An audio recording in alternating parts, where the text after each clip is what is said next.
Welcome back to another episode of Liminal Frames. I'm Nathan, and I'm joined by my good friend and co-host Darren, ExoAcademian. Happy New Year to all of our listeners. Welcome to 2023. Darren, how's it going? It's going well. I have no doubt it's going to be an exciting year. In some ways, I reflect and I think 2023, that sounds so futuristic. I can't believe that's actually when we are, but it is indeed. I'm going to really date myself here because I remember the skit when Conan O'Brien would do in the year 2000 and making that seem like it was super futuristic. So, my gosh, we're 23 years after that. I got the gray hairs to prove it. Yeah, you got Prince partying like it's 1999, and then we're like decades beyond that. So what are you going to say? It is what it is. It is what it is. Well, here we are in Liminal Frames, where time often has no real meaning. So I'll take consolation, solace in that. And we thought it might be good, listeners, to start our year going back to some of the basics. We spend a lot of time throwing out words and concepts that are familiar to us. Darren and I have talked about these things quite a bit, not only on the show, but in our personal conversation. And you hear a lot of these terms tossed around within the community as well. And I think it would be valuable if we spent some time digging into them more deeply, unpacking what we mean when we say them, we use those terms, and then trying to, as best we can, kind of build up from the bottom layer and expand on the way in which we look at the phenomena, how it kind of makes sense from a total perspective. So Darren, I don't know what you think about that approach, but I'm excited about doing it. We've been talking about doing something like this for a while. This feels like a good start. Yeah, I think, you had this idea, and I am all for it because I think this has become pretty central for us. It's commonsensical to us, but I think for a lot of people, it's not. And as we were talking about just a few minutes ago before we went on the air, everything around them is telling them something else. Like our conventional notions in society of what reality is, and how we try to force the UFO phenomenon and paranormality into that is telling people one thing. So here we are suggesting notions that are very, very different. So on the one hand, it might sound interesting to people, but it goes against everything they're used to hearing. And because we're conditioned beings, it also goes against the intuitions that have been developed over a lifetime. So it's worth, drilling down and really spending some time building these notions out one by one. Absolutely. And we spend a lot of time talking about frameworks. You just touched on some of that. Frameworks in which we look at the world, we're born into them, we've inherited them, and there are multiple frameworks of looking at the world that exist in human history. And some of them have had their sort of day on stage, and some of them have not had quite as big of a sort of a prominent role, at least in the Western world. I would say remind everybody there are lots of different civilizations and lots of different viewpoints. And so we're in the West, and in the West, we're steeped in materialism. This is the air we breathe, and it's been firmly established that that's the way to look at reality for a few hundred years now.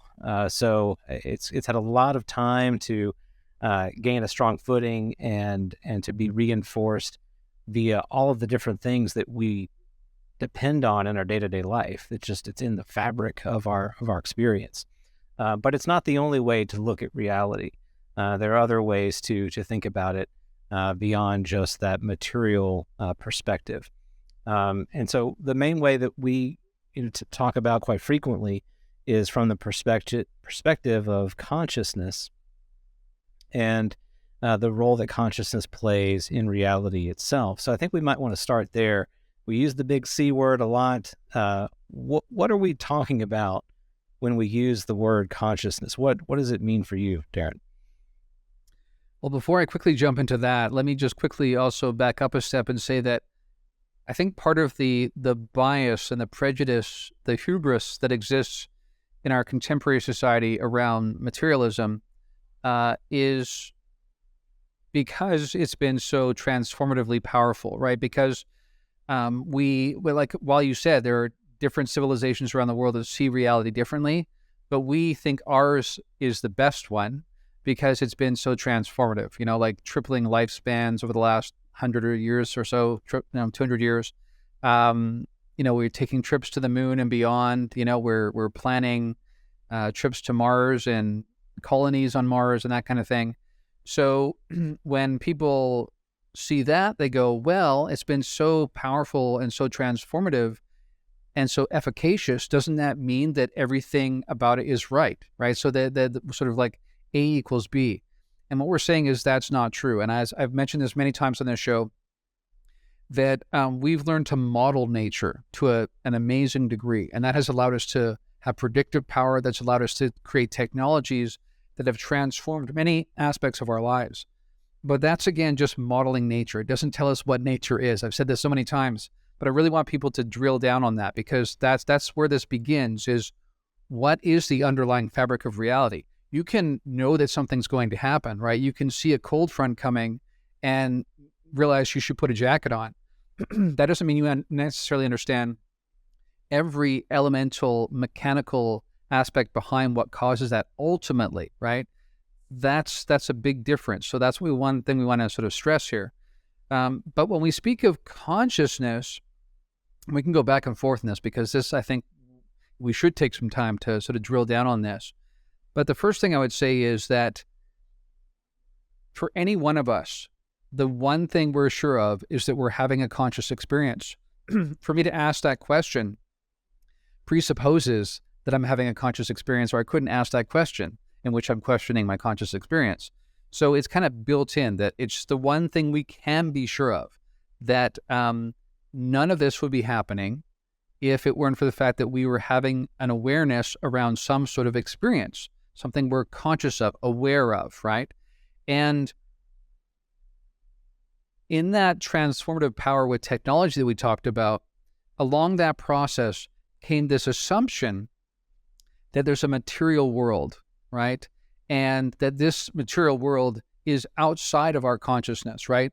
It even goes further and says our consciousness is a product of that material world, and therefore has no sustaining power, has no enduring capacity beyond the material, construction of it. So when our bodies dissolve, there's nothing left to us, is the idea in materialism. But what people need to realize, and this is the first step in understanding why materialism is really a leap in logic that's not supported, is that when we posit the notion of a material world outside of consciousness, that is an untestable hypothesis at that point. Because, again, as we've talked about before, just because I knock on a desk and it makes a sound and I can feel it supposedly, on my knuckles, doesn't mean it actually exists any more than if I were to do that in a dream last night. You would think I was silly if I said to you, so I know this desk existed somewhere. Did it, or was it just a manifestation of consciousness, right? It was the way that my dreamscape kind of came together. And there's consistency within that dreamscape, right? You knock on what looks like a desk, and it gives you the feedback telling you it's a desk, right? So it's internally consistent. But really, when you think about it, our waking experience right now, if I knock my knuckles on this desk, I have no way of knowing that's any more, quote unquote, real than the dream I had last night when I was knocking on a desk. So that's the first thing to say here, and then I'll toss it back to you, is that the one thing we're sure of is that we're having conscious experience. The notion of a material world outside of that is not only unproven, but really untestable. So you realize that really you can have everything we have and it only be about consciousness, that all of these different things, desks, Nathan, Darren, the walls, the computers we're talking through, everything is actually just excitation of consciousness, right? That's all it ultimately is. And just because it takes different forms in different times doesn't mean that those are actually substantive ultimately. They are temporary forms, just like you have temporary forms in a dream. But then when you wake up, they're gone, right? So that's the notion with consciousness being primary, being fundamental, is that anything that looks like a physical world ultimately is just an excitation of consciousness. Mm-hmm. Yeah, very well said. I also really like the description that Bernardo Kastrup uses, the notion of the dashboard So I think that that's really helpful, helped me understand this concept very well. So just to reiterate what that is, he uses this notion that a pilot, an airplane pilot, can fly the airplane by just looking at the instrument panel. Don't have to have the windows, have to see outside of the airplane to be able to fly that airplane successfully. You can literally just fly it by looking at what's happening on the dashboard in front of you. And he's saying that that's exactly what our experience of the world is just a dashboard of dials and levers. It's a representation of something else which is happening outside of that perceptive experience that we don't have a direct experience of. We can do a great deal. We can fly that airplane. We can navigate our lives by looking at that dashboard, but we can also confuse the dashboard for reality itself. And I like that concept. Not only is it just, for me, easy just to kind of grab onto, but also I feel that it connects very well with what we know about our own, sort of cognitive experience, our perceptual experience. We know that what we think of as reality is already reduced by, it's already gone through a series of reductions by the time it's arisen in our conscious awareness. So, color and light and texture and taste and all of these sound, all of these things are things that are happening in a spectrum that we only get a very narrow experience of. And so, these concepts to me really blend very nicely together. And I would argue too that, or at least point out that even if we have all this testable science, where we can say, hey, I ran this experiment and it happened in a vacuum tube, and we pull all this data out of it, and it showed that there are these things that are there. Well, the evaluation of any of that content is still happening in human awareness, happening in human perception. So you cannot, as you said, you cannot disentangle our conscious awareness from everything that we're observing. Like there's no independent objective thing that is happening outside of our awareness and our perception. Right, and I'm glad you brought up the metaphor of the dashboard of dials, because just to reiterate that a bit again, when Bernardo talks about that, he'll talk about our everyday intuitions and how we are fooled by them, right? So his point is that not only can you fly the plane while you're also looking out the window, but technically if it's extremely stormy and basically a blackout outside, you can't see anything, you can take off, fly across the country or across the world and land the plane without ever actually seeing what's actually going on outside, because you trust that those dials are giving you accurate information about what's actually going on in reality. Now, the key there is, though, that, of course, the outside weather and air pressure and those kind of things, and how high you are off the ground, altitude, none of that actually is perfectly represented one-to-one with these dials on the dashboard. They somehow reference something, right? They give you the information you need to get from A to B. His point there, and this fits in with Donald Hoffman's work, right, around evolution and what it has done, that basically the process of evolution has given us that dashboard of dials, right? And it does in some way reference some reality that, like as you said, we never directly access or directly perceive, right?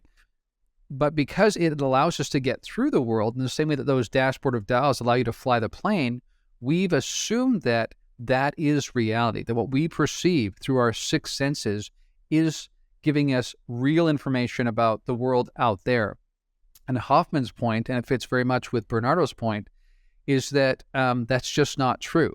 That not only, so the conventional wisdom is that, okay, sure, like you said, there's some like parts of the spectrum that we're not perceiving, right? The ultraviolet spectrum we can't perceive directly, things like that. But the parts that we are perceiving, at least that's part of the real thing, right? And Bernardo's point, and Donald Hoffman has said, there's, mathematical theorems that prove this, that actually the amount of correlation between actual reality and what we perceive as reality is precisely zero. In other words, what we perceive is nothing like the real reality. And you can run game theory to come up to those conclusions. where again, as we've talked about before, human beings that are around today have ancestors who learned shortcuts, who developed perceptual shortcuts that allowed them to stay alive. And that's all it is. The same way that if you're playing a video game, you're not actually dealing with the transistors, the voltages, the zeros and ones in the computer software. You're playing with avatars and icons, right, that move from level to level, screen to screen. That has nothing to do with the underlying reality of the computer and the software, but it allows you to still navigate in a way that changes that. So that's really what we are perceiving in reality. So it really is important to hit home that it's not just about us perceiving a portion, a narrow sort of band of reality, but actually what we've developed is a completely different interface that is not directly related to reality, but only allows us to interface with that reality in a way we don't see how it's happening. It just works because we've learned the shortcuts. Mm-hmm.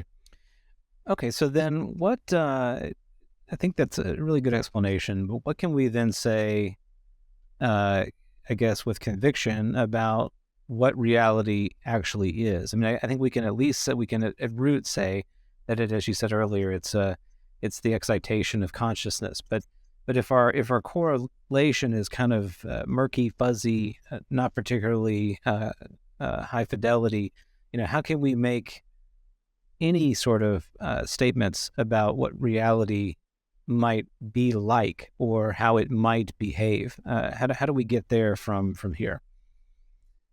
So I would say that what we would say here is that when you think about a dream, you think about a dreamer, right? And so if we're saying that when we talk about consciousness, what we're basically, and we're talking about conscious experience and mentation processes, right? What we're basically saying is that the notion was something like analytic idealism, which is Bernardo's model. And we can talk tonight about how that's sort of the Western way of approaching this, right? Idealism. But then it fits very much with Eastern Vedantic non-duality and kind of things. We can talk about how those connect. But the notion is that you have, you might want to call it God, you might want to call it the cosmic intelligence, whatever feels better to you, but some sort of conscious intelligence, right, presupposes everything. And that all of the experiences that happen, everything that manifests is basically a dream or a thought or a mindscape created by this original intelligence.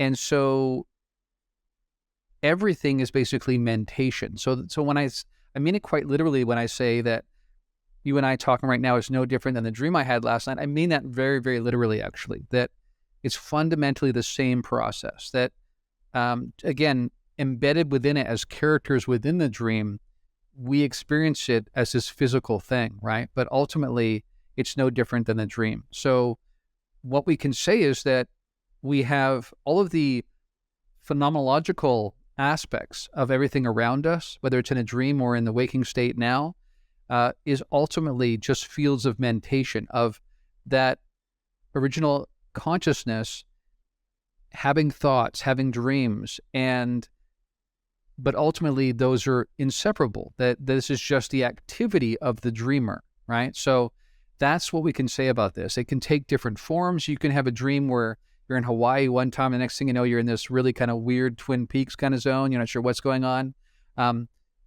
Which one is real, which one's not? That's kind of an incoherent question within that kind of framework, right? That these are just mentation processes, dreams that arise, which ultimately are just excitations of consciousness, which kind of presupposes this kind of intelligence in which this consciousness is seated, right? So, and I think it's really important to point out here, this is why this is actually more parsimonious than the material model, because it's saying that all you have is consciousness and excitation of consciousness, which ultimately is the same thing, right? So to use another really powerful metaphor, we have this notion of a whirlpool, right? So you can have a whirlpool in a river, and for all intents and purposes, it really seems like it's an individual thing, right? It's got a certain structure to it that's consistent. It could even, you could say, have its own identity. I'm always this water that goes around in the circle here, and I have a sense of being separate and individual. when we know in the big picture, ultimately all that is a particular excitation of water. It's really no different than the river. When you sort of zoom out, you go, the whirlpool and the river are one thing, right? And I think even one thing that science has helped us to do in our ability to macroscopically and microscopically zoom in and out of reality, or what we think of as reality, we start recognizing that these distinctions we make between what is a tree versus what is the earth versus what is the air, or how am I different than the bacteria in my gut? We start recognizing that some of these are just arbitrary lines we draw that really have no foundational reality to them, right? It's just a way we choose to perceive things conveniently. So that's something to think about when we think about, consciousness being foundational. I like the idea too about this concept of intelligence, because our conscious experience isn't an experience of disorder and total chaos. There is form, structure, order, delineation. Like, otherwise we wouldn't be able to have anything that we could articulate at all. It would be just a kind of an experiential soup where there isn't any sort of thing that we could conclude or predict or anything of that nature. So because we have these distinct experiences of different forms and objects, like, there is an underlying structure to conscious experience. It may not be 100% correlative. It may not be that there literally is a table, as you said earlier, but there is something structured like that in taking place in conscious awareness. So I guess where I want to go from here is, because this comes up quite often for folks who I think have some critiques of this perspective, is that they often kind of say, so are you saying that if I just want to think about the world differently, that I can literally just sort of change however it happens to be? Like, if I just want to turn this desk into a yacht, can I just think that it's a yacht and then I can go sailing? I mean, how does it work? Why doesn't it work like that? Well, let's just try it. We're going to go ahead right now, Nathan. Try to turn that desk into a yacht. Concentrating so hard. Yes. I'm not seeing the yacht. I guess it didn't work. Right. I mean, that's a good question, and I think you're right that's one of the first things people hear when they first hear about this model, right? They say, oh, so you're saying this is sort of mind over matter to the nth degree, that if I decide I want my room to be a different color, I just need to perceive it that way, and then it will be. And we're saying, no, that's not what we're saying. So this is where idealism is different than solipsism, right? So in solipsism, basically everything is just your consciousness, your own individual consciousness. You are all that really is. And in that sense, you would have 100% control over everything that manifests, right? But what we're saying here is that we talked about that initial cosmic intelligence, right? That gave birth to, or gave thought to, everything that now phenomenologically exists, right? Including us. So what we are is like characters in that mindscape, right? So the intelligence that populated this mindscape, this dream space, is some iteration of a cosmic intelligence, right? We can get to in a little while about how we can think about these as disassociated alters, like different personas in consciousness that, like that whirlpool, for a period of time, take on the semblance of individuality, right? And personhood, right? Think about the whirlpool again.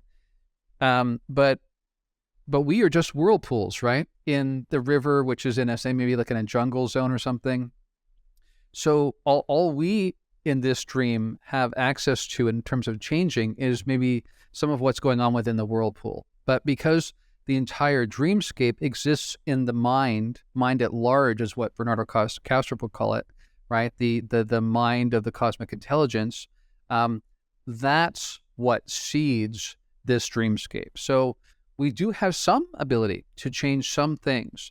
And I think the more we develop our consciousness, the more we do have an ability to change that, actually. And that's one of the interesting things with some of these others, these non-human intelligences, is they've developed a much greater skill to be able to basically have a mind over matter kind of situation where, it's not that they need to come through the front door. They can just like make the entire wall of your house seemingly dematerialize, right? Even when we hear that term, right, you hear the physicalist kind of hubris there, right? The assumption that that is something that has to dematerialize for you to come in.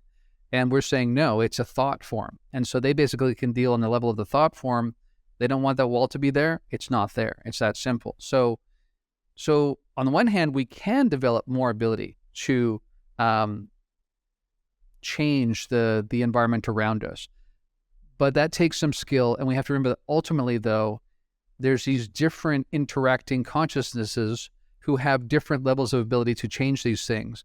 But ultimately, the original seeding of this dreamscape was by some outer intelligence, might not be the original one, because there can be multiple iterations, which we can talk about that, right? And how that works in terms of dimensions, other things I've talked about. But that gives you some idea of the difference between idealism and solipsism. In idealism, we are like characters within mind at large, and mind at large is what ultimately and originally populates this dreamscape, of which we actually are just, again, excitations of that consciousness, the same way that a whirlpool is an excitation of the river. Mm-hmm. Well, you've touched on a couple of things that I definitely wanted to get into, and that you hinted that we should. So one is the notion of the core conscious intelligence, and we can use the word God, and that I know that word has a lot of baggage, but the mind at large, capital M, right?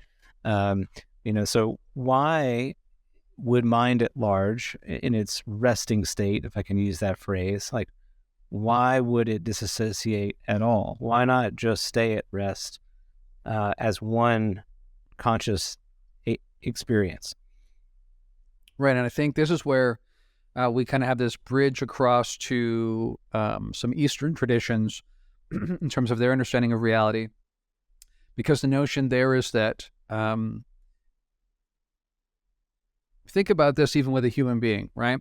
And I understand when people say, well, you can't just like reduce this to the way human beings exist, but just follow this as a metaphor for a second.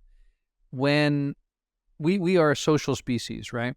And any one of us that went and lived completely by ourselves and had no interaction with another human being, eventually we might go a little bit insane, but it would certainly be a bit boring, because all we would ever have is our own impressions, interpretations, and it would get very static and stale.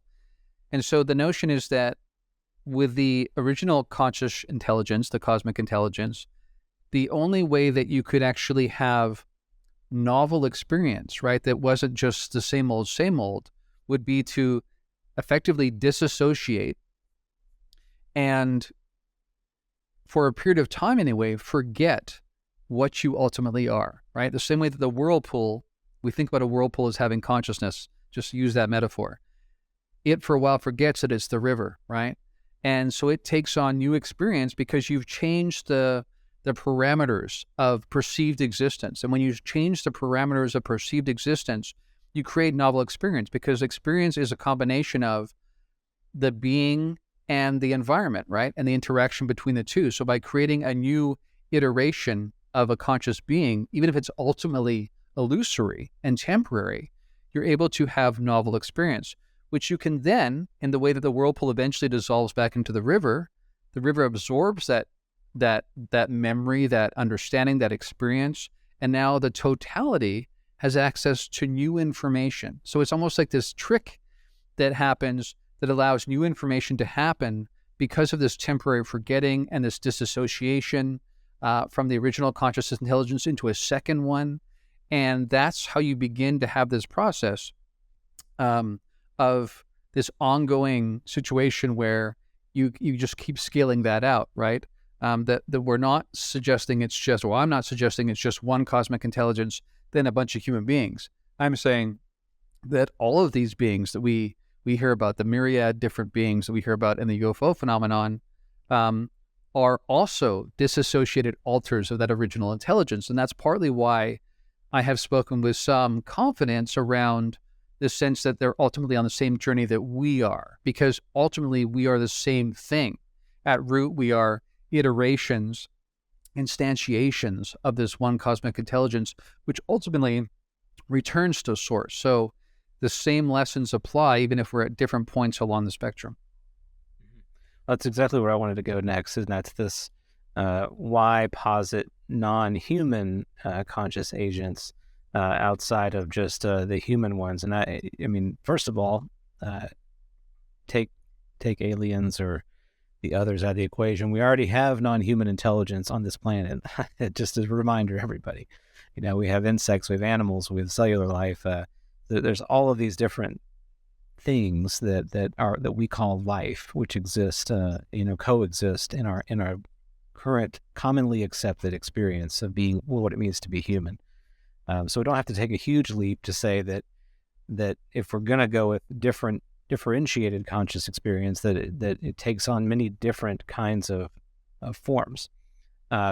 But to then go to the next level and say that, well, there are other beings that are, maybe humanoid or human-like in their level of consciousness or greater level of consciousness. Why do we need to go there? And before I want you to talk about that. Before you do, I also want to point out that we have traditions that talk about this already as well.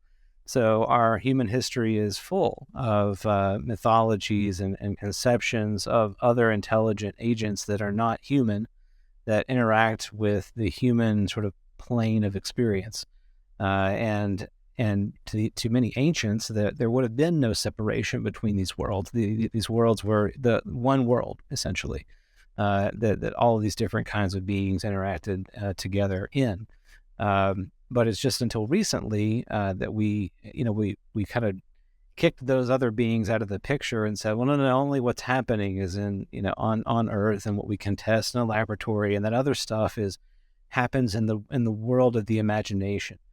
And then enter into the 20th century and where we are now, so many experiences related to other entities, seemingly from other planets or other dimensions or alternate realities. We're having experiences, people telling us that they've had experiences of these.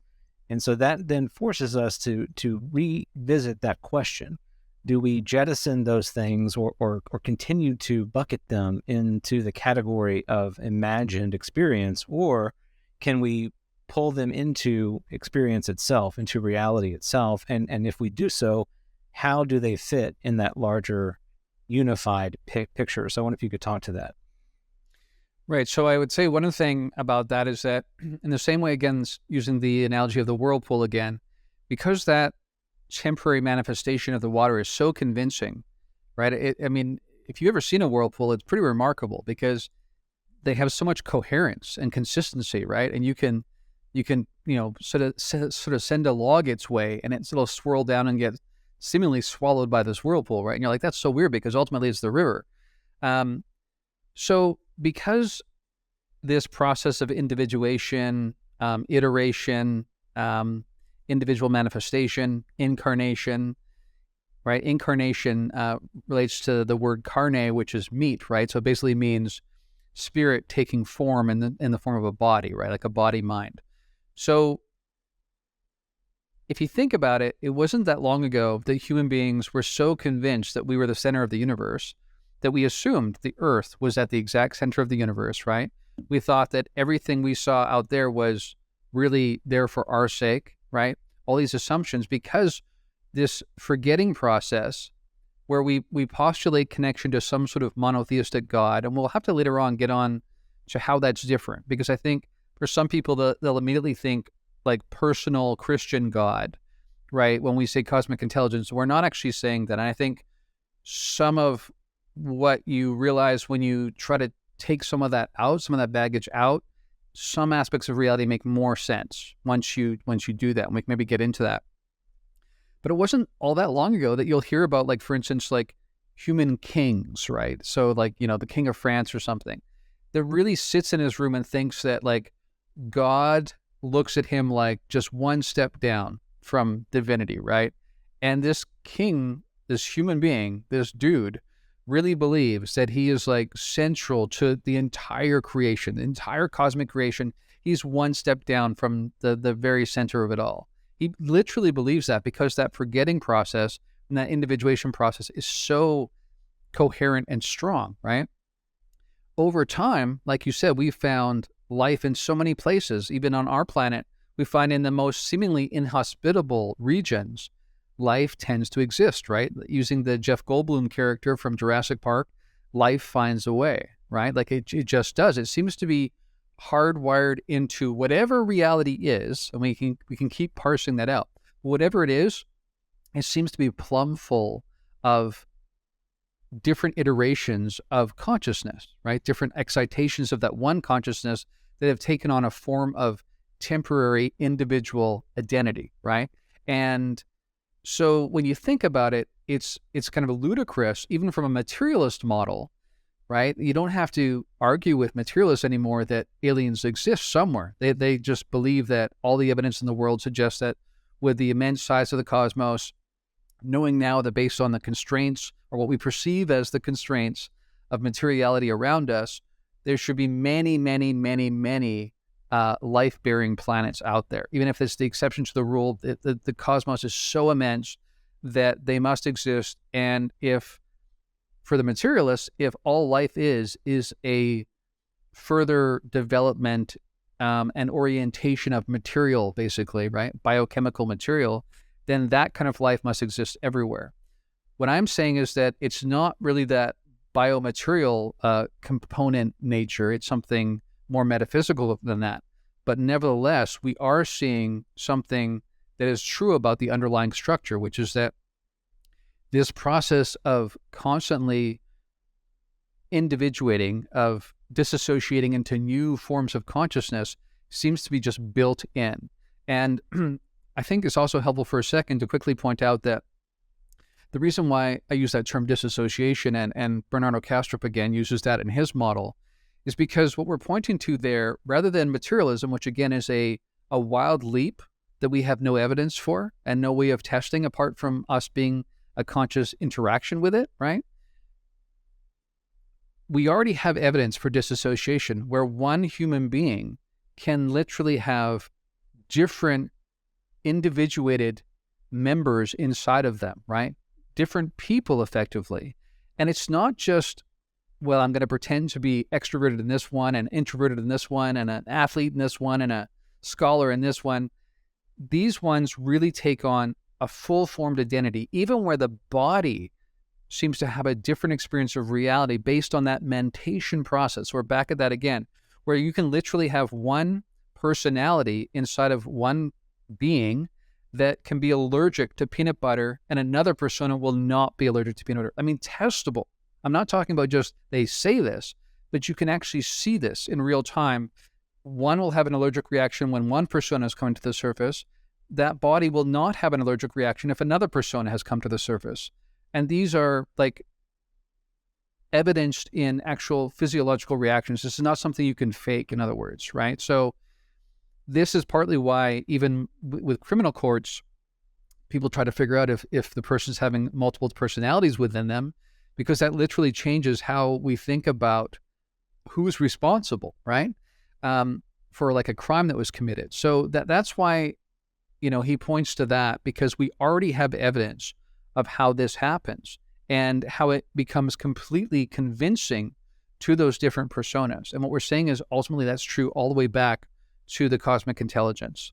But that's what I would say, is that in the same way that we now realize it's silly to think that we're the center of the universe and that King of France is like, one step down from the cosmic intelligence, that's a very small-minded way of seeing reality based on hubris and a lack of imagination, right? But it's partly because that whirlpool is so coherent and so consistent that we get fooled by it.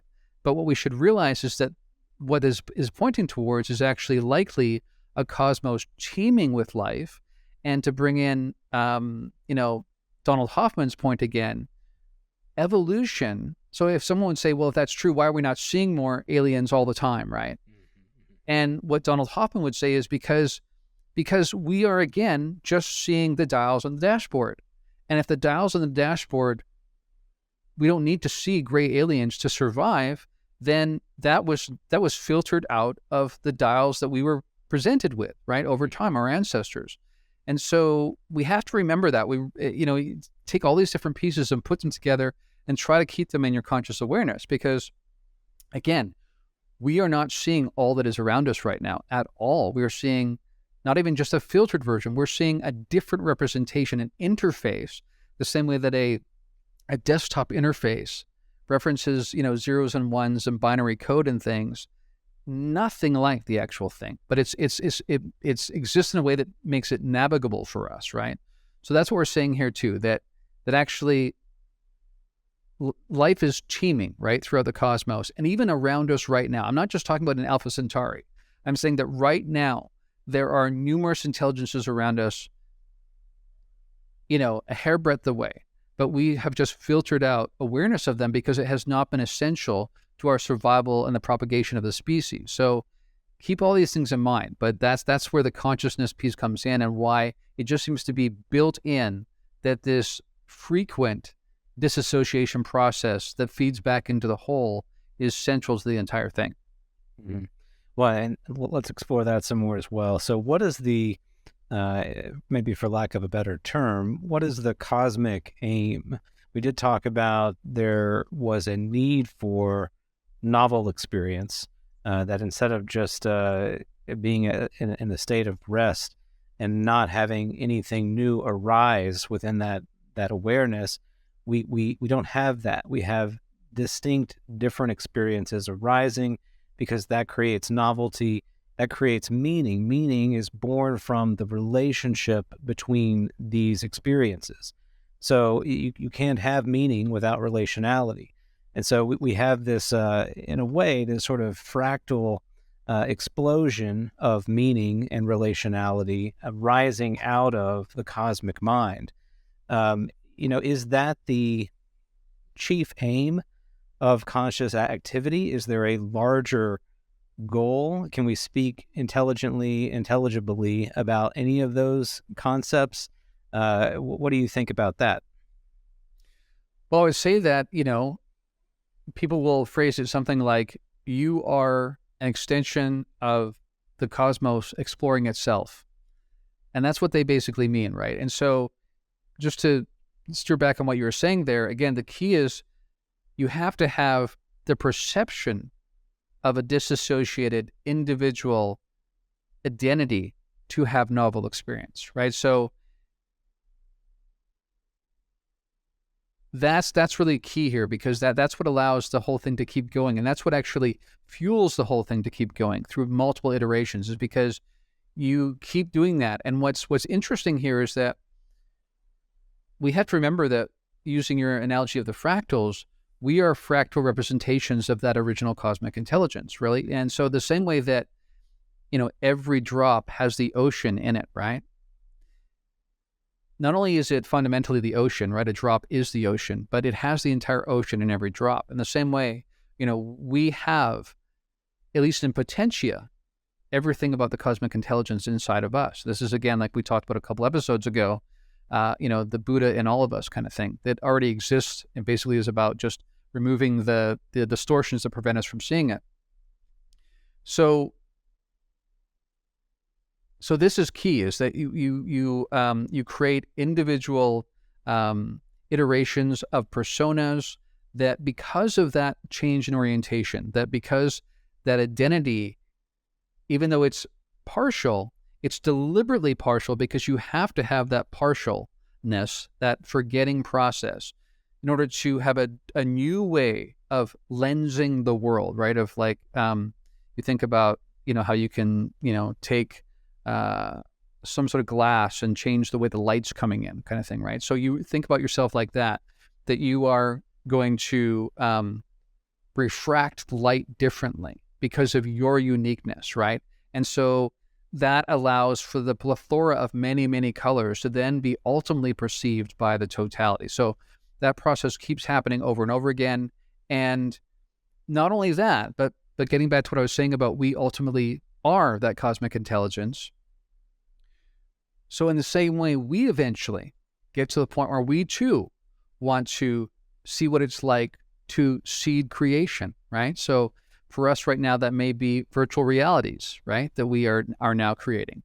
But eventually you evolve to the point where you can do that in what is quote unquote perceived as reality right now. So even though it's really a dreamscape, right? Another, a field of coherent mentation, you eventually evolve to the point where even that becomes malleable to you. And then you can seed new civilizations, new life forms in the same way that happened with the original cosmic intelligence. And that's where you get this notion of dimensions well, there's numerous ways we can talk about dimensions, but as I've said before, when I talk about dimensions, I don't mean physical universes sitting next to each other, right?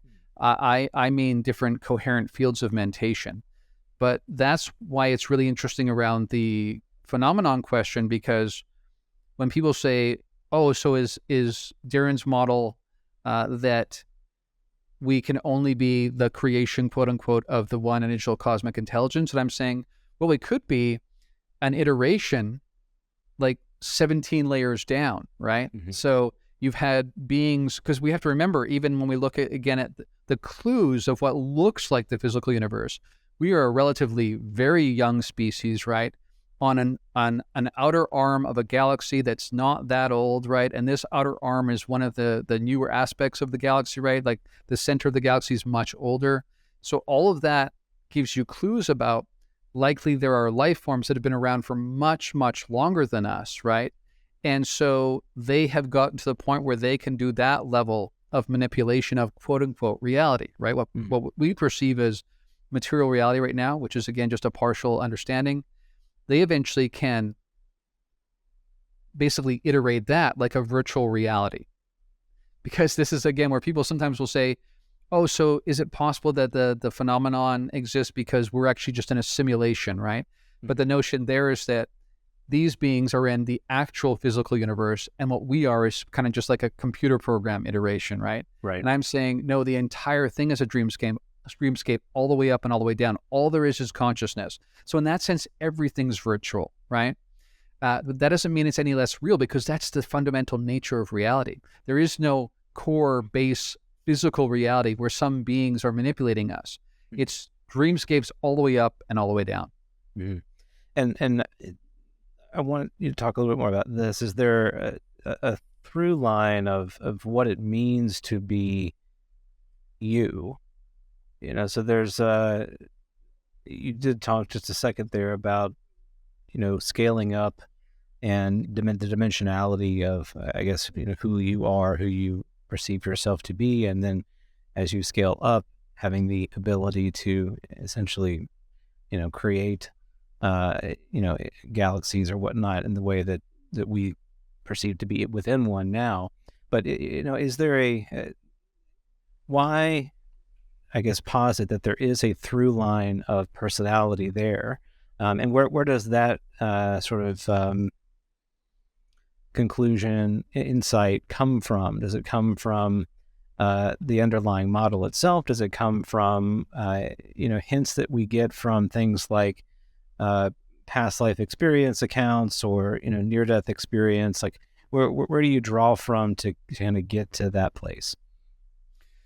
Well, I think if you think about it theoretically for a second, you would recognize that if it's true that there's this original conscious intelligence, cosmic intelligence, through which everything we perceive as the material reality is actually just excitation of its mentation, basically, what it's thinking about, right? Then what would be the most useful and meaningful and could most contribute back something really significant is if you could have not just one iteration as one identity, but you initiate or instantiate an individual whirlpool, and then you let that whirlpool experience multiple rivers, right? And which ultimately are all part of the same body of water, right, across the entire planet, to stretch the metaphor some more. But the notion is that, you know, rather than just having one lifetime, what we perceive as one lifetime, and then you dissolve back, like the whirlpool dissolves back into the river and it never was, effectively, what we can actually have is, and this is where I think my model and my understanding would differ from someone like Tom Campbell. So, in my sense, we actually can have all of the above. I think we do actually have all of the above. I think that every time, every space has ever existed is like a cosmic address. In the same way that you can pull up a website that was, designed 12 years ago, the same way you can do that for Nathan, who was 12 years old and skinned his knee one time because he fell off his bike. That iteration of Nathan and that experience, which again is just an excitation of consciousness, right? That is always available. When we use these terms in time, like always, that kind of in some ways defeats the purpose. But just think of these things as ultimately there is no linear time, right? That's an illusion. But you create this iteration of individual identity, and then you run it through multiple iterations, right? You take that whirlpool and you say, let's see what it's like for Nathan to become like a 16th century monk, living in a monastery in Northern Europe, right? And then, another time he's going to be something else.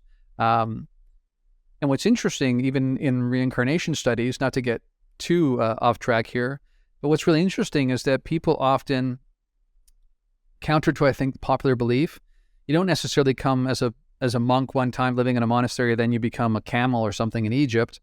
Generally, you actually tend to reincarnate, and this is based on studies, in the similar part of the world, and sometimes associated with some of the same kind of families and things like that.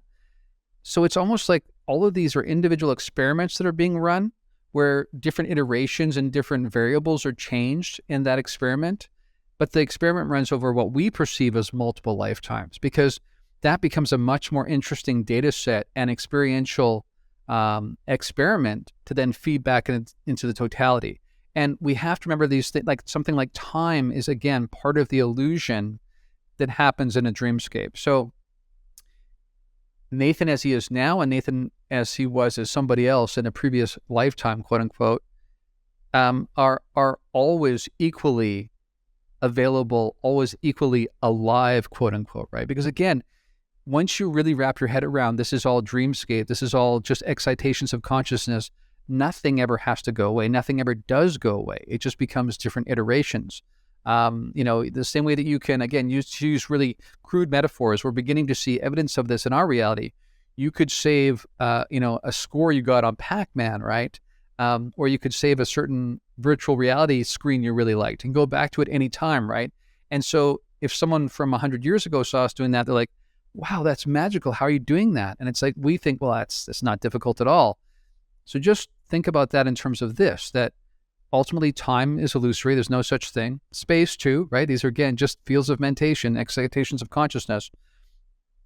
But the reason why there are not only multiple intelligences, multiple beings around the cosmos, because that's just more interesting for the totality, but so too are there multiple lifetimes, which, by the way, sometimes means one lifetime you might be a gray alien, another time you might be a human being, right? Again, we get these individual, streams where for a while you're going to be a human being in one part of the world and part of one aspect of an experiment. But some people come in with a very different beginning experiment. They come in for different reasons. So it gets complex, but the bottom line is that not only are there many, many intelligences, but there are also many, many iterations of those intelligences, because that ultimately is more meaningful and contributes more significant information, more exciting aliveness to the totality, which is ultimately what this seems to be about. Yeah, I mean, I personally really like this model. I think I respond to it, and I have to say I'm not a person that's always thought of things in this way. And I definitely used to be a strong materialist and essentially an atheist. When I would be asked about what happens after I die, I would just say, well, what happened before I was born? Nothing.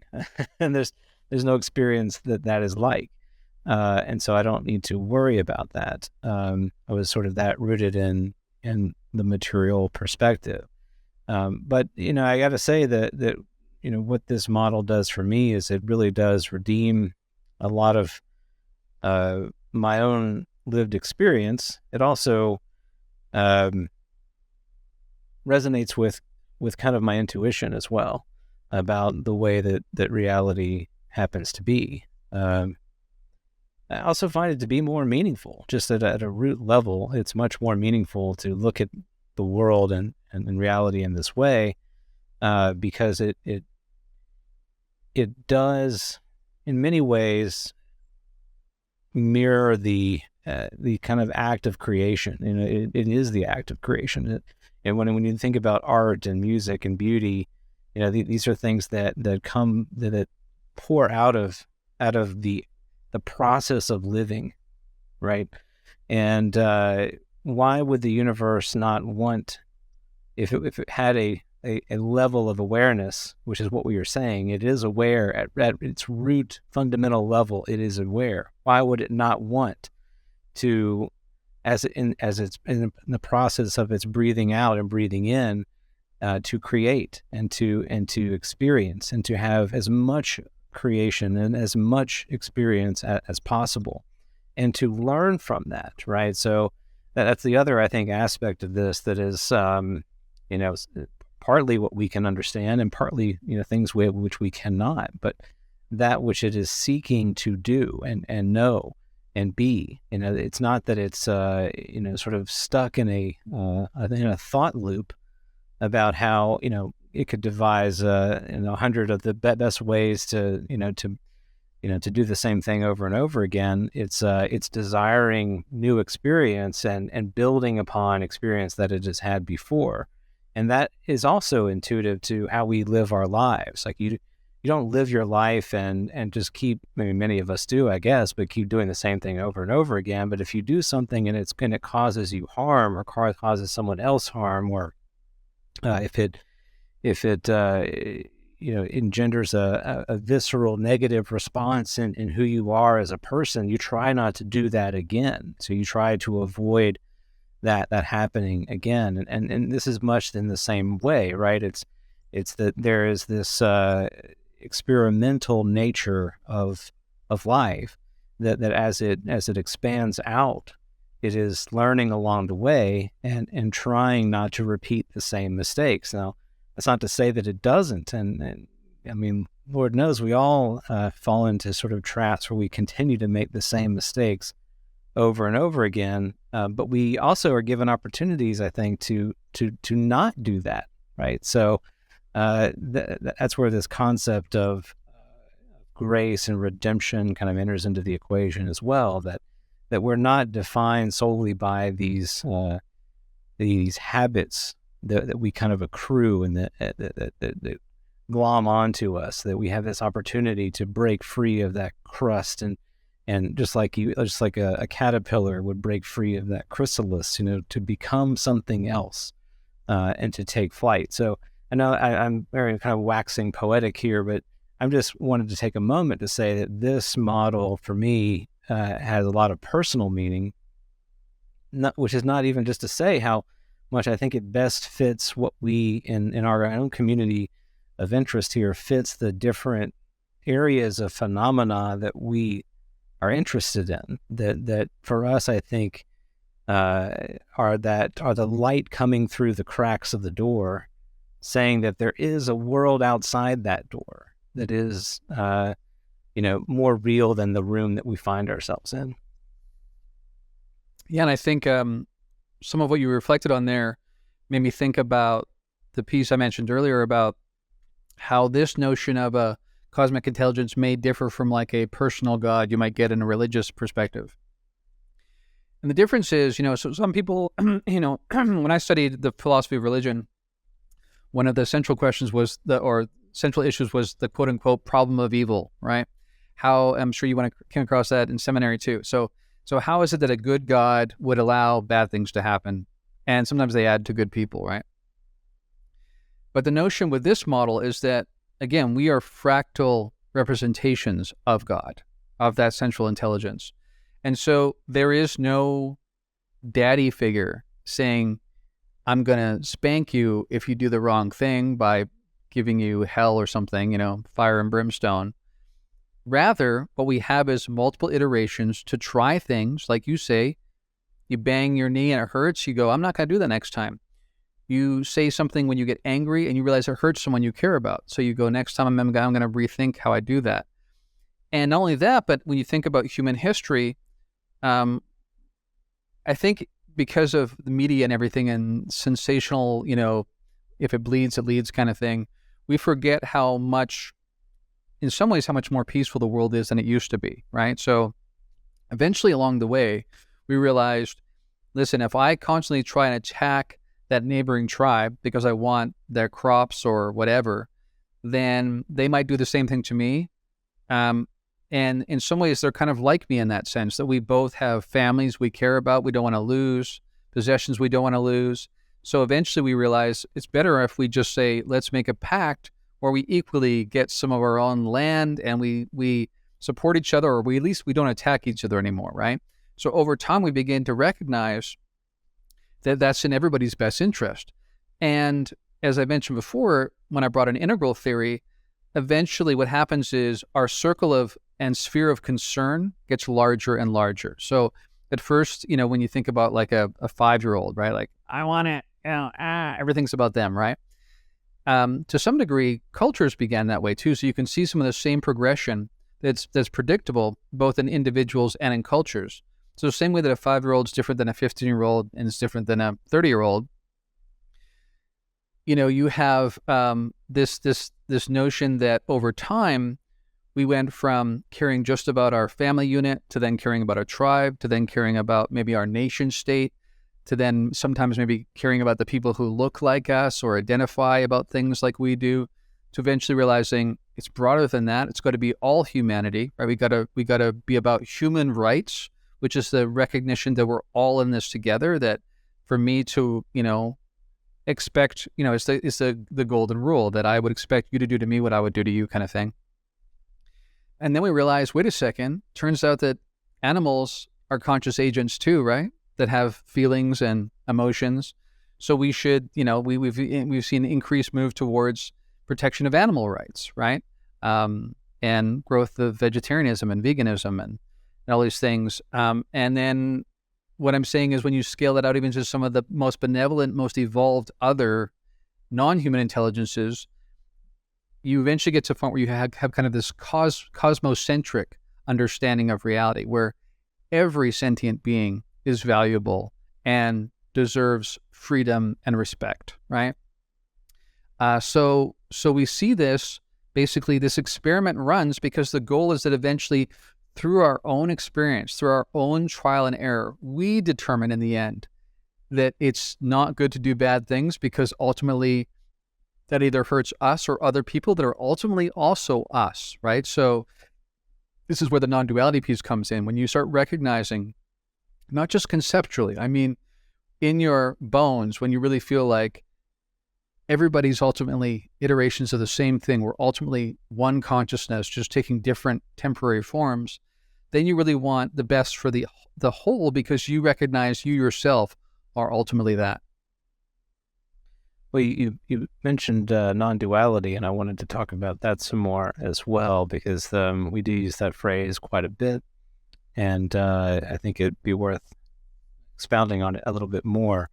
And we had a conversation not too long ago where you kind of helped me understand it a little bit better by saying it a little bit differently, and that he said that non-duality is just not two, and it's also not saying it's oneness either, right? So I wonder if you could kind of talk to that a little bit more, because I found that to be particularly useful, and it's not hard for me to get the concept of we're all part of this conscious, this larger consciousness, and thus therefore we are all connected. We are all essentially a part of the same thing. There really is no, at a root level, distinction. I think I understand that, and I really feel into that.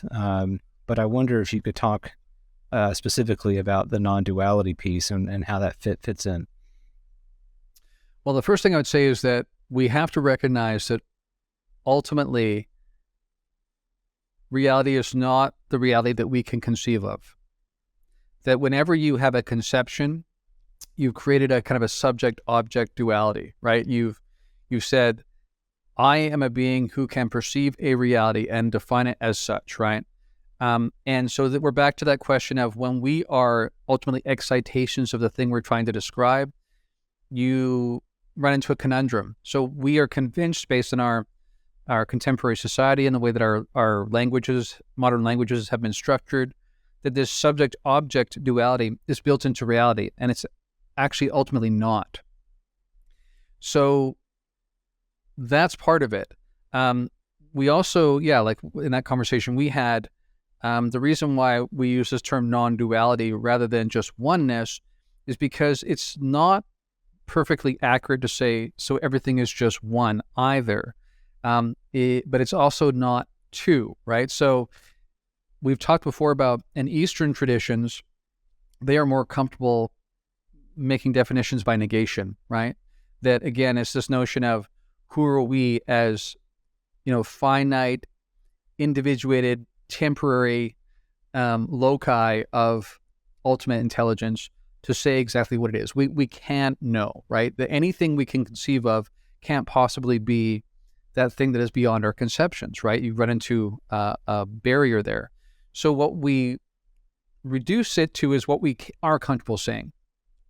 And we're comfortable saying none of these things that we define as subject-object are really subject-object. They are not two, non-duality, right? Not two-ness is what that basically means.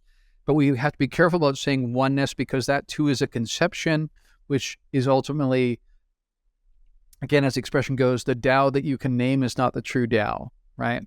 So that's sort of that humble, one step removed, saying this is as close as we can get to saying what reality is without feeling like we're overstepping. Got it. Yeah, that's excellent. Thank you. Well, maybe in the last few minutes here, as we kind of move toward the back end of the episode, maybe we can speak to some evidence in the phenomena that we are often very familiar with in the literature, and why that sort of reinforces this perspective. So I don't know where you necessarily want to start with that. We've got a lot of areas of phenomenological experience from the afterlife and past life experience, from the UFO experience, of course, from remote viewing and non-locality, other psi elements. I don't know. Take your pick. What feels like the best place to start there?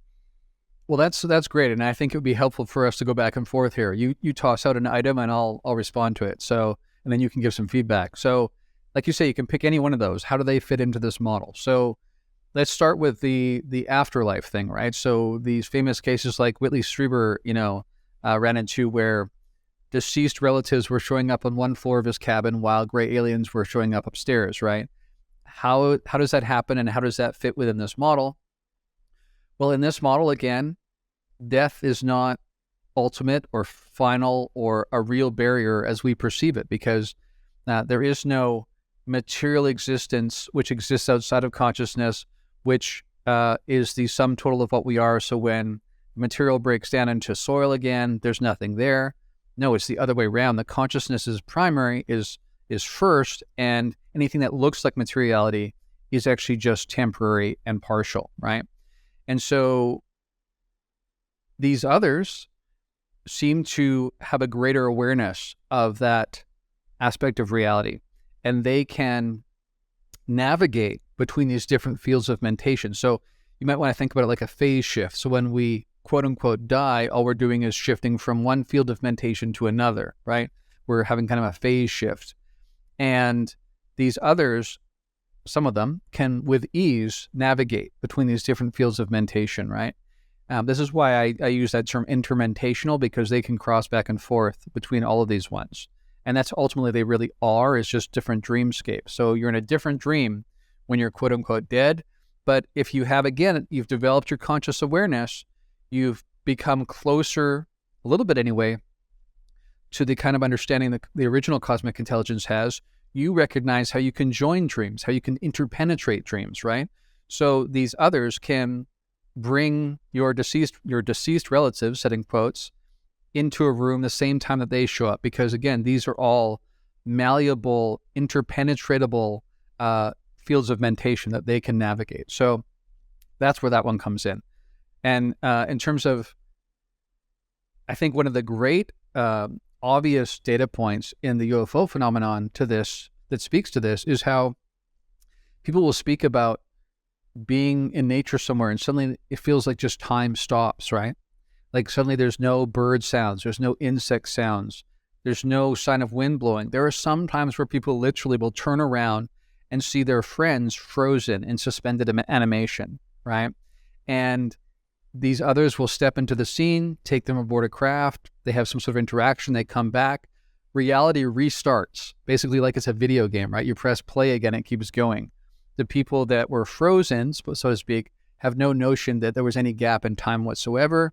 And of course, for those who are looking for, typical materialistic evidence, this is going to be very hard to produce in this kind of thing, because this transcends our very notions of reality and the way that materiality and space and time work, right? So, as I've said many times, one of the biggest clues that speaks in this direction is Vallet's comment about the UFO phenomenon teaching us fundamentally that we do not understand space-time, that it's not just that they're doing some cool stuff that we haven't figured out technologically yet, but literally that their understanding and their ability to manipulate what we perceive as the construct of space-time tells us that it can't be what we think it actually is. And I'm saying it's because space and time, again, are just temporary partial constructs within these dreamscapes. Mm-hmm. And I want to touch on something before I pick my own topic, but that is that this notion that we've touched on before, and I think this is something that people can easily get confused on, and that's that just because these other entities can, interpenetrate with our experience of reality does not also mean that they are necessarily more morally advanced than we are, that they may behave in ways that we would look at and say, oh, that's good behavior, a behavior of a higher conscious being. So I think that's an easy misconception. I know that's a kind of a sidebar. I don't want to go too far down that rabbit hole, but I wanted to touch on that because you made me think about it. Yeah, I mean, I think a great analogy would be, Nazi science was some of the most advanced science in the world at the time, right? Mm-hmm. They developed groundbreaking technology that to some degree fueled the advance of our rocket program and our space program, right? We Operation Paperclip talks about this. We brought in thousands of ex-Nazis to basically, fuel the growth of our space program. So that's a perfect example that they were technologically some of the furthest along out of any human civilization, and yet morally we would say it was abhorrent what they did. And the notions they had about life and human beings and the dignity of human life while also being technologically advanced, we should take that lesson when we apply it to the others as well. Mm-hmm. Yeah, for sure. Well, I want to take the topic of remote viewing. I like that notion quite a bit, and I think most people have experienced something akin to remote viewing in their life. They've had a premonition, or they've had an awareness of a family member that is going through something, or maybe about to call them, and the call comes through. So there are ways in which we acquire knowledge that happen outside of the conventional, commonly accepted means of acquiring information. And in this model, the way I think about that, please correct me if I've got this wrong, is just the same way that I think about how I retrieve information in my own memory.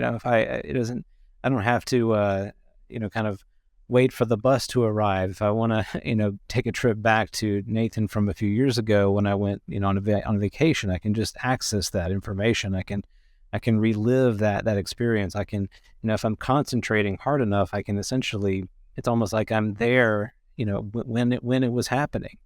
And so if all of reality is consciousness, is one grand mind, then remote viewing is in a way, kind of doing the same type of thing. It's tapping into that just the way things function, and that gives us that access to information, no matter where it may be in space, quote unquote, or time.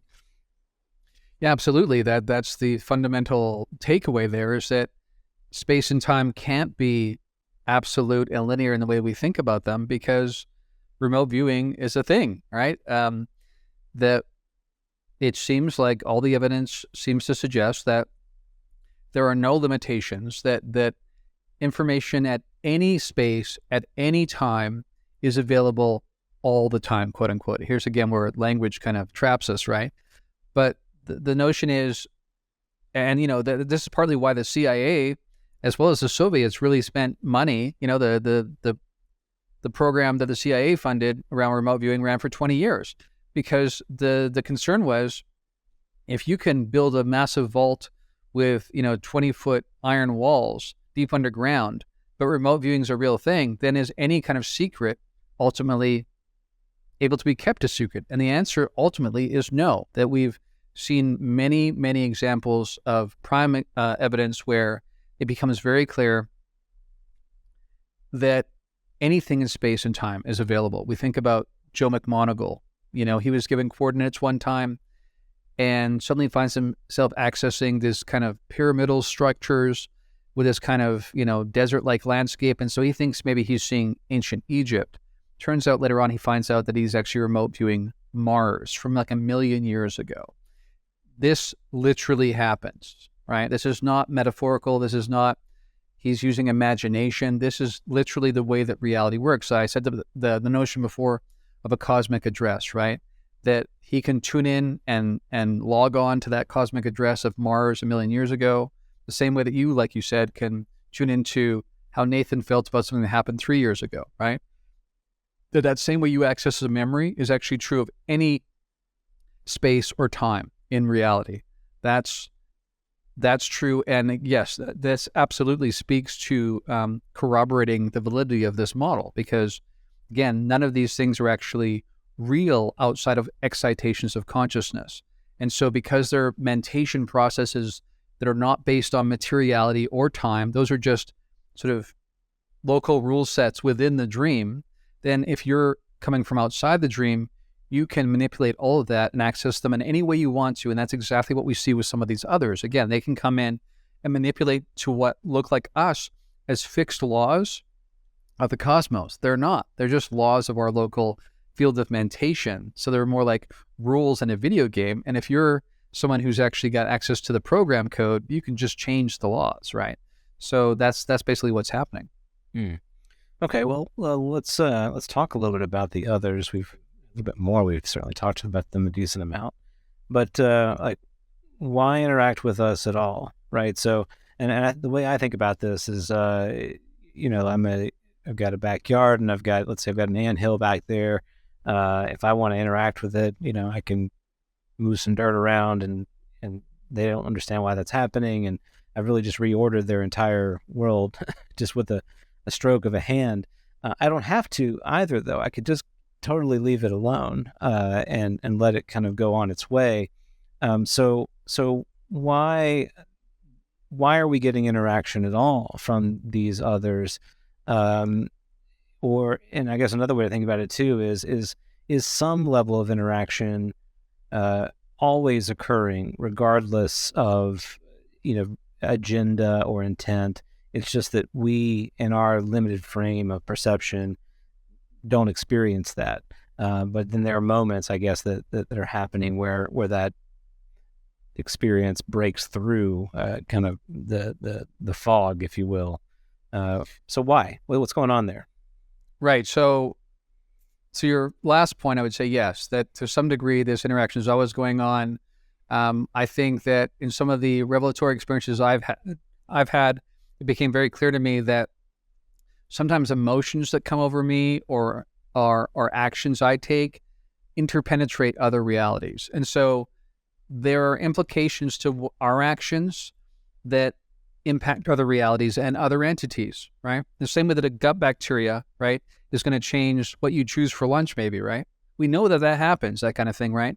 And I'm saying imagine that, but scaled out over many, many iterations of dimensions where there's this symbiotic relationship across dimensions, not just across like biomes in an ecosystem, right? So think about it that way. I would also say in terms of different kinds of interaction, again, think about the lessons we've learned in human history, where when some of the colonial powers, right? Again, thinking of the King of France, right? The colonial powers felt like they had a right to go into impoverished countries or third world countries and basically take their resources and tell them how things should be, convince them that their local religion or spirituality was completely corrupt and ridiculous, and you should take our notions because they're the most, transcendent and evolved. So colonial powers justified all sorts of domination and oppression and destruction, basically, of cultures they viewed as lesser than them, right?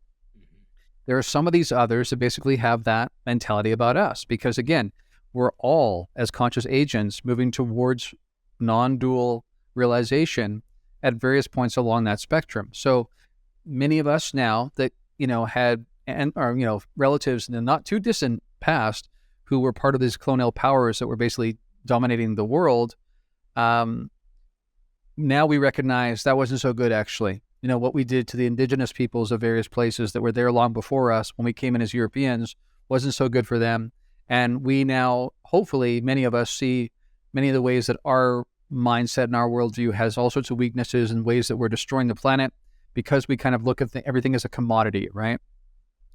So some of them are still in that kind of mentality, right?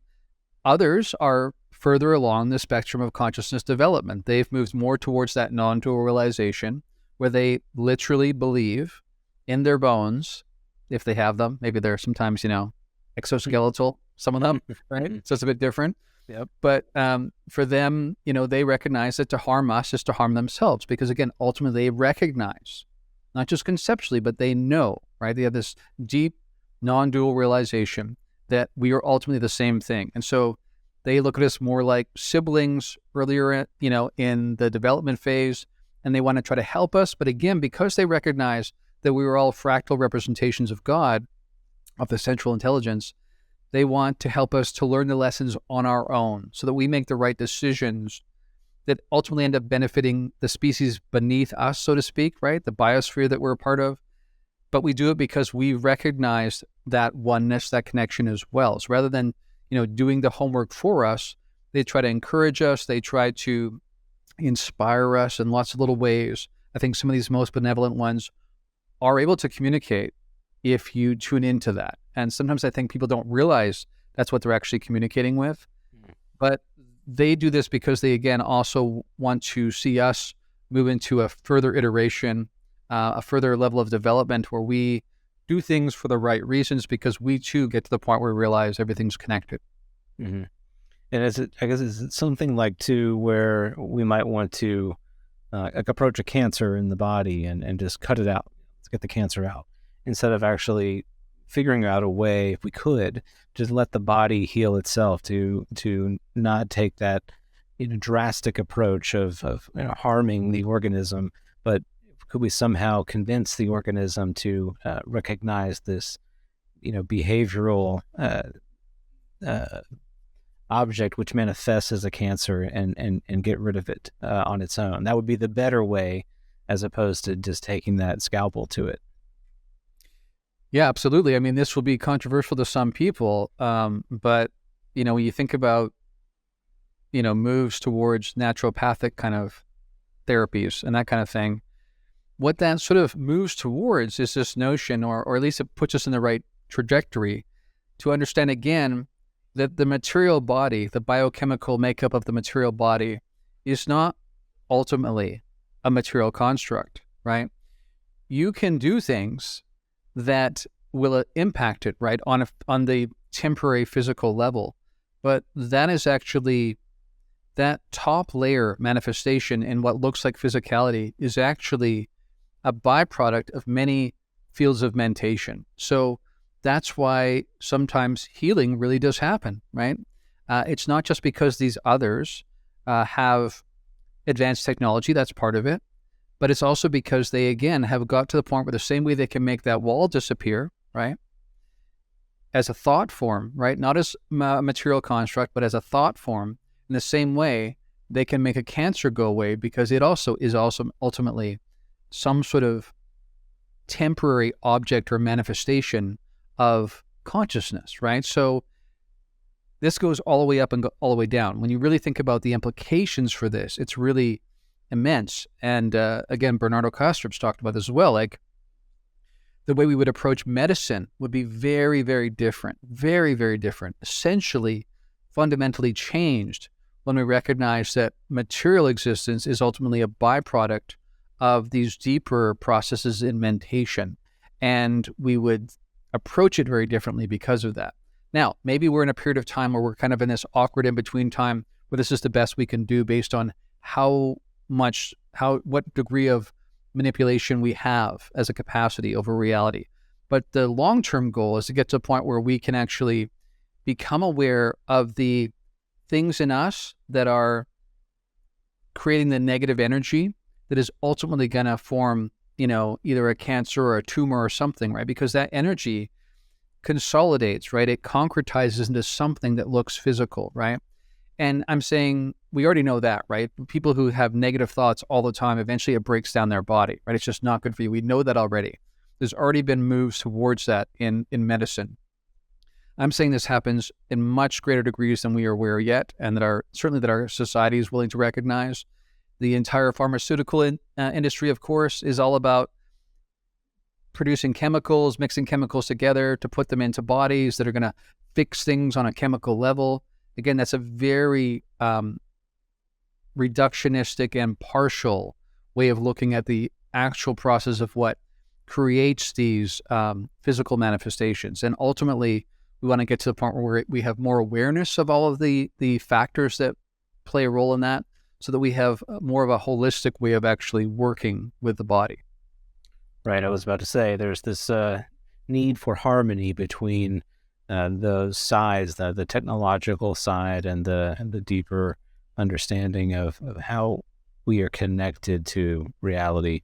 If we can bring those two into harmony, then that's a much better state than the opposite. And quite frankly, if we're always interacting with other intelligences in some form or fashion, or if actions that we take in our world, quote unquote, can ripple into theirs, we certainly can understand why, if we're starting to play with technology that far exceeds our spiritual grasp, if you will, that they may take strong notice of that and try to take some countermeasures to get us back on a different track.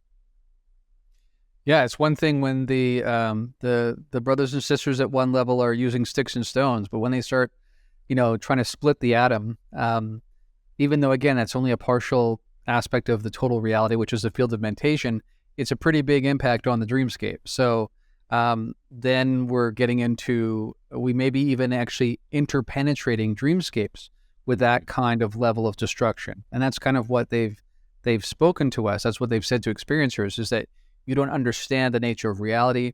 You don't understand how there's actually interpenetrating realities, and that some of these things you're doing at this level actually have an impact across these borders or these barriers between these different biomes, even if they're ultimately mentation biomes.